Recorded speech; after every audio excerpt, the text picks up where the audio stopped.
Let's do exercise 6.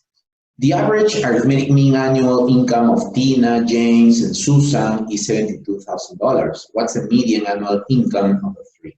In the first statement, they say Tina's annual income is $68,000, and the second says Susan's annual income is $72,000. This exercise actually has a trick.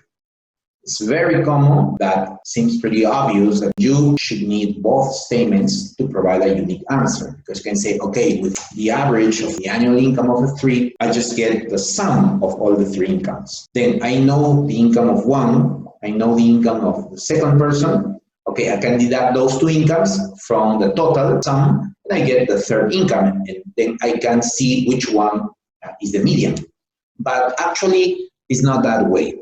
Here, the sum would be 72 times 3, which is $216,000. But if Tina's annual income is 68, then it follows that the difference, that means James and Susan together, they should earn like $148,000 in total.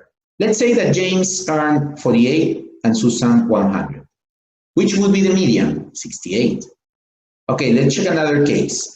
If James earned 70 and Susan earned 78, a sum of 148, okay, the median would be this, a different median actually. So a different median means here not sufficient.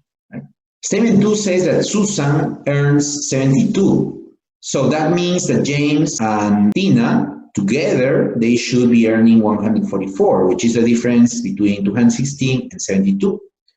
But let's see cases here, 44 and 100. What would be the median? 72. Let's say 70 and 74. What would be the median? Still 72.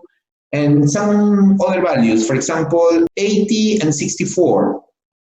Still the median would be 72. In all cases, the median is 72 because it's also the average. As they are just three values, if one of them is the average, one of the others should be less than the average, the other greater than the average, or the three of them must be equal.